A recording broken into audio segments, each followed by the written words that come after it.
74,556 కోట్ల రూపాయలు అప్పుల్లో ముంచేశారంటే ఇది ఒక్కటే కాకుండా కోర్టు కంటెంప్ట్ కేసెస్ 5,615 కేసులు పడినాయి అధ్యక్ష. అట్లాగే రిట్ పిటిషన్స్ 3,269 విత్ డైరెక్షన్స్ అంటే పేమెంట్ ఇవ్వమని చెప్పిన రిట్ పిటిషన్స్. మామూలుగా రిట్ పిటిషన్స్ అయితే 16,104 కేసులు పడినాయి అధ్యక్ష. టోటల్ కేసెస్ 24,988 కేసులు 5 సంవత్సరాల్లో పడినాయి అంటే ఆ ఇదివరకు ప్రభుత్వంలో ఉన్న వాళ్ళు సిగ్గుతోటి తలదించుకోవాల్సిన అవసరం అధ్యక్ష. ఏదైతే అవతల పార్టీలో ఉన్న అధ్యక్షుడిని కూడా ఆలోచించవలసిన అవసరం ఉంది. ఇంకా అధ్యక్షుడిగా కూడా ఉండటానికే సిగ్గుచేటు. ఈ కేసెసే కాకుండా అధ్యక్ష ఎవరైతే కాంట్రాక్ట్స్ చేశారో రకరకాల పనులు చేశారో వెండర్స్ వాళ్ళకి ఇవ్వాల్సిన దాంట్లో 1,13,244 కోట్లు ఉన్నాయి అధ్యక్ష.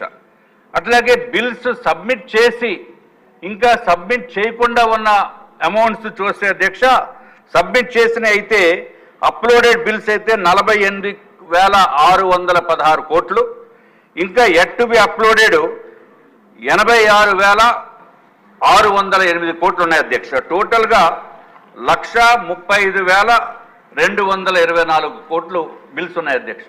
ఇంకా చాలా బిల్స్ వస్తాయి అధ్యక్ష. ఇందాక రఘురామకృష్ణరాజు గారు చెప్పిన విధంగా ఎందుకంటే బిల్లు కనుక పెట్టామంటే నెల రోజుల్లో జిఎస్టీ పే చేయాలి అధ్యక్ష. ఈ పేమెంట్ ఎప్పుడు వస్తుందో తెలియదు. ముందు జిఎస్టీ 18% పే చేయకపోతే మనల్ని తీసుకెళ్లి లోపల వేసేస్తారు అధ్యక్ష 3 నెలలు దాటితే. అందుకని బిల్స్ పెట్టకుండా ఉండిపోయినాయి చాలా ఉన్నాయి అధ్యక్ష. ఇది కూడా గౌరవ ముఖ్యమంత్రి గారు గమనించవలసిన అవసరం ఉంది అధ్యక్ష. అధ్యక్ష ఇంకొకటి చిన్న సజెషన్ చెప్తున్నాను అధ్యక్ష. దయచేసి గౌరవ ముఖ్యమంత్రి గారిని అట్లాగే డిప్యూటీ సీఎం గారు పవన్ కళ్యాణ్ గారిని కేంద్ర ప్రభుత్వంలో ఉన్న పెద్దలు ప్రధానమంత్రి నరేంద్ర మోడీ గారికి, అమిత్ షా గారికి, ఫైనాన్స్ మినిస్టర్ గారికి, ఇంకా కేంద్ర మంత్రివర్గంలో ఉన్న మంత్రులు అందరి టైం తీసుకునే అధ్యక్ష ఇది ఒక వింతైన విచిత్రమైన పరిస్థితి ఆంధ్ర రాష్ట్రంలో ఉంది అంటే అది కేంద్రంలో ఉన్న పెద్దలకి కూడా తెలియవలసిన అవసరం ఉంది అధ్యక్ష. ఇండివిజువల్గా కాదు, ఏదైతే గౌరవ ముఖ్యమంత్రి గారు అత్యంత అద్భుతంగా ఈ ప్రజెంటేషన్ చేశారో అదే విధంగా వారు సమయం తీసుకుని ఈ ప్రజెంటేషన్ కూడా వారికి కూడా చేసే మన ఆంధ్ర రాష్ట్రానికి తగిన న్యాయం జరుగుతుంది అనే ఉద్దేశం అధ్యక్ష. ఎందుకంటే తప్పు మంద కాదు, తప్పు పాత ప్రభుత్వం చేసిన తప్పు ఇప్పుడు దాన్ని రెక్టిఫై చేసుకునే దానికే మొత్తం కష్టపడవలసిన అవసరం ఉంది.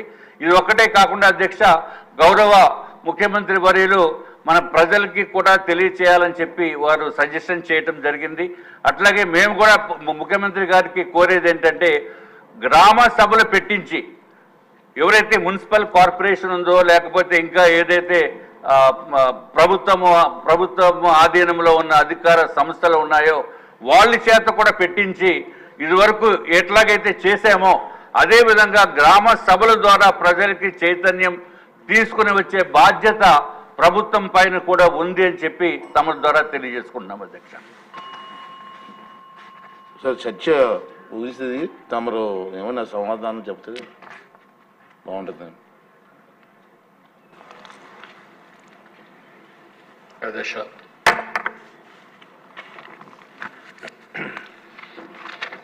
ఇప్పుడే గౌరవ సభ్యులందరూ కూడా మాట్లాడారు అధ్యక్ష. రాష్ట్రంలో ప్రజల ఆదాయం తలసరి ఆదాయం పెరగలేదు కానీ వైఎస్ఆర్ కాంగ్రెస్ నాయకుల ఆదాయం మాత్రం వందల వేల లక్షల రెట్లు పెరిగిపోయింది. ఎక్కడికక్కడ ఒక అసమర్థ పాలన, ఒక దుర్మార్గమైన విధ్వంస పాలన జరిగింది. నేను ఎగ్జాంపుల్స్ కూడా చూపించాను. ఒక పక్క పోలవరం, ఒక పక్క అమరావతిని విధ్వంసం చేసే పరిస్థితికి వచ్చారు. దీనివల్ల రావాల్సిన ఆదాయం రాలేదు. పెట్టుబడిదారుల్లో కూడా ఇన్వెస్టర్స్లో ఒక అపనమ్మకం వచ్చింది. ఎందుకంటే ఈ రాష్ట్రంలో ఎవరైనా పెట్టుబడులు పెడితే సేఫ్ కాదు, 30 ఏళ్లుగా మేము పెట్టుబడులు పెట్టాం. ఉన్న పడంగా ఇలాంటి దుర్మార్గమైన ప్రభుత్వం వస్తే ఏం చేస్తారో తెలియదు. గొంతు మీద కత్తి పెట్టి ఆస్తులు రాయించుకున్న సందర్భాలు ఉన్నాయి. ఈరోజు విశాఖపట్నంలో భూ కబ్జాలు జరిగాయంటే వాళ్ళు విల్లింగ్గా ఇచ్చారు అధ్యక్ష. అక్కడ దాస్బల్లా కానీ రామానాయుడు స్టూడియో కానీ ఇవన్నీ కూడా బెదిరించి భయభ్రాంతులను చేసి కబ్జా చేసే పరిస్థితికి వచ్చారు. ఇలాంటి ఆస్తులు చాలా జరిగాయి. దీని పర్యవసానం ఏంటి అధ్యక్ష? అభివృద్ధి ఆగిపోయింది. ఉండే వాళ్ళు కూడా ఈ రాష్ట్రంలో పెట్టుబడులు ఉంటే అవన్నీ విత్డ్రా చేసుకుని వేరే రాష్ట్రాలకు వెళ్ళిపోయారు. అమర్ రాజా ఒక కమిట్మెంట్తో జిల్లాకు వచ్చారు. ఇది నా సొంత జిల్లా, ఈ జిల్లాలో పుట్టాను, ఇక్కడ ఉద్యోగాలు ఇవ్వాలి, ఇక్కడ ఉద్యోగాలు ఇవ్వాలని వస్తే పెట్టుబడులు పెడితే కార్పొరేట్ ఆఫీస్ తిరుపతిలో పెట్టారు. కడమాళ్ళందరూ భయపడి ఇప్పుడు హైదరాబాద్లో పెట్టారు. కానీ ఇలాంటి దుర్మార్గులు వస్తే ఏమవుతారని భయపడి హైదరాబాద్లో పెట్టారు. కానీ ఒరిజినల్గా అమర్ రాజా హెడ్ క్వార్టర్స్ తిరుపతి, వాళ్ళ జనరల్ బాడీ మీటింగ్స్ కూడా తిరుపతి. అలాంటిది లేని ఆరోపణలు పెట్టి వెనకానబడి ఆ ఫ్యాక్టరీ క్లోజ్ చేయాలంటే కడాన కోర్టు ద్వారా స్టే తెచ్చుకొని ఈరోజు పక్క రాష్ట్రాలకు వెళ్ళిపోయే పరిస్థితికి వచ్చారు. ఇంకా రాబోయే రోజుల్లో ఒకే రాష్ట్రంలో పెట్టుబడులు ఉంటే ఏమవుతాం, ఈ రాష్ట్రంలో పెట్టుబడులు పెట్టకూడదని. అదే లూలు విశాఖపట్నంలో ఒక మంచి షాపింగ్ మాల్, ఎన్నో ఇబ్బందులు పడి ఆయన తీసుకొస్తే వాళ్ళు తరివేసే పరిస్థితి వస్తే ఇలాంటి ఇన్వెస్ట్మెంట్లు ఒకటి ఉండు కదా దిశ. ఒక్క ఇన్వెస్ట్మెంట్ వచ్చిందా అని నేను అడుగుతున్నా. పెట్టుబడులు లేకపోతే సంపద ఎట్లా సృష్టిస్తామని అడుగుతున్నా. సంపద సృష్టించకపోతే సంక్షేమ కార్యక్రమాలు ఏ విధంగా ఇవ్వగలుగుతామో ప్రతి ఒక్కరూ ఆలోచించాల్సిన అవసరం ఉంది దిశ.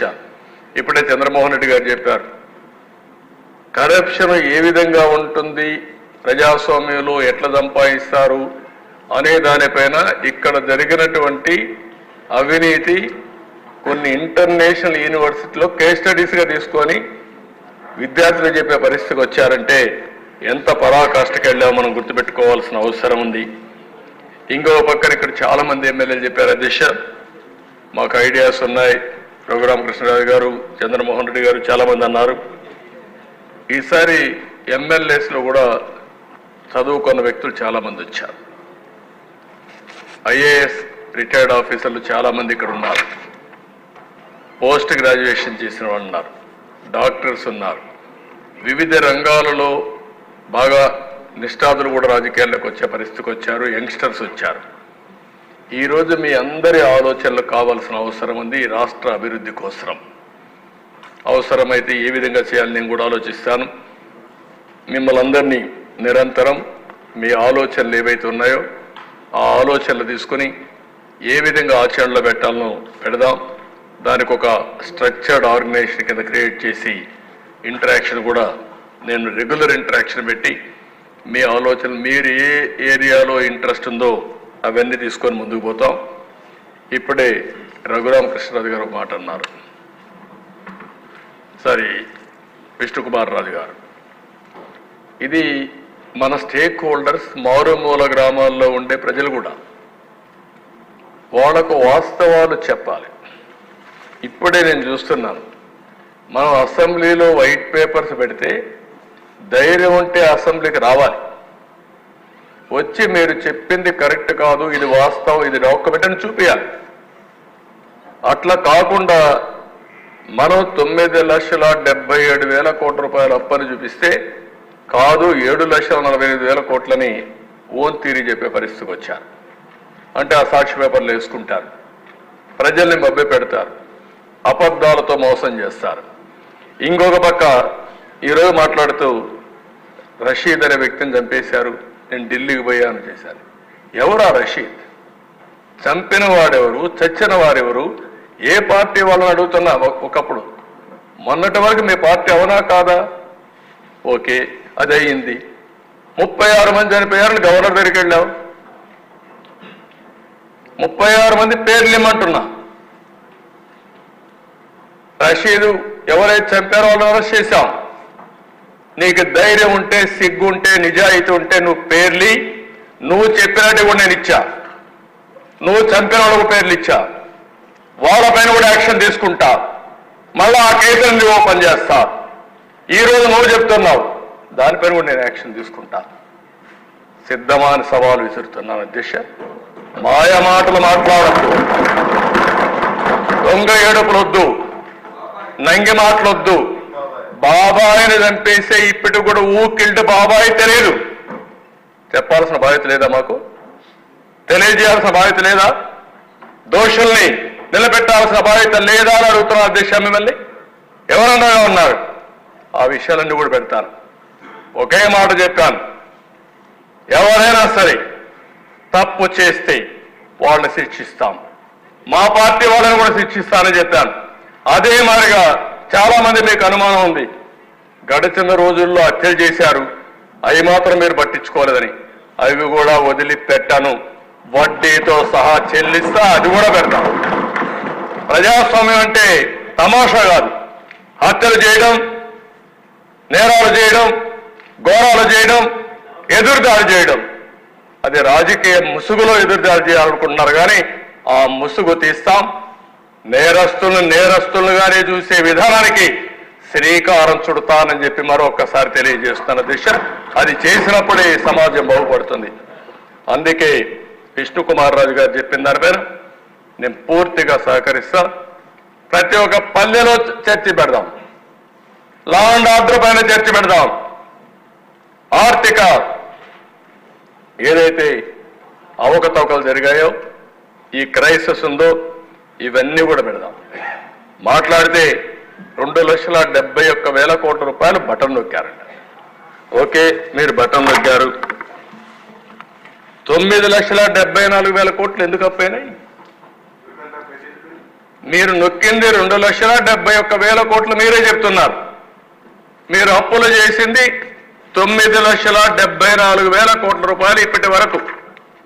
నేను లెక్కలు మొత్తం ఇస్తున్నా, ఇంకా ఉన్నాయి, అవి కూడా తీసుకొచ్చి ఇస్తాం.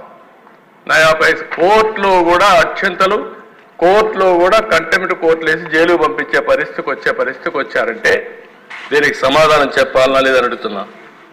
ఈరోజు ఒక విషయం చెప్పాల దిశ, ఇక్కడ ఉండేవాడు కూడా, ఇది నేను చేసిన అభూత కల్పన. ఇది ఎవరు చెప్పారు ఈ మాట? మద్యపాన నిషేధం అని చెప్పారా లేదా? మీరు చెప్పి ఏం చేశారు? 2 స్ట్రీములు పెడతారా మీరు? ARET, additional retail excise revenue, 14,275 కోట్లు ఇప్పటికా ఆ స్ట్రీమ్లో వెళ్ళాయి. ఇంకో పక్కన వ్యాట్ డైవర్ట్ చేశారు. స్పెషల్ మార్జిన్ 20,673 కోట్లు పంపించారు. 10 సంవత్సరాలు తాకట్టు పెట్టారు. దీనికి ఆన్సర్ చెప్పాల్సిన బాధ్యత లేదా మీకు? పారిపోతే తప్పించుకుంటారా మీరు? మీరు చెప్పింది ఏంటి, చేసింది ఏంటి అడుగుతున్నా. నేను అడుగుతున్నా, విశాఖపట్నం రాజధాని ఏంటి? రాజధాని ఆస్తుల్ని తాకట్టు పెట్టడం రాజధాని? అందుకే నా దిశ వీళ్ళకు ఒక అలవాటు అయిపోయింది. అబద్ధాలు చెప్పి చెప్పి చెప్పి చెప్పి అబద్ధాన్ని నిజమని నమ్మించే పరిస్థితికి వచ్చారు. ఓసారి అబద్ధం చాలా ఫాస్ట్గా వెళ్తుంది, నిజం కొంచెం స్లోగా ఉంటుంది. కానీ అంతిమంగా నిజము నిప్పు లాంటిది, నిజమే గెలుస్తుంది, సత్యమే గెలుస్తుంది, దాంట్లో అనుమానం లేదని చెప్పి మరొకసారి ప్రజలు నిరూపించారు. మొన్న అదే జరిగింది. ఎప్పుడూ జరగనటువంటి విజయాన్ని ఇచ్చారంటే వీళ్ళు చెప్పిన అబద్ధాలని మళ్ళా ఇలాంటి వాళ్ళు వస్తే ఏమవుతుందో భయపడే ఓట్లు వేశారు. మాట్లాడితే మదనపల్లిలో సబ్ కలెక్టర్ ఆఫీస్ తగలబెడితే అక్కడ ఏవైతే 22A ఫైల్స్ ఉన్నాయో అవన్నీ కూడా తగలబెట్టి డెస్ట్రాయ్ చేయాలని పరిస్థితి వస్తే దాన్ని ఎంక్వైరీ చేస్తే తప్ప?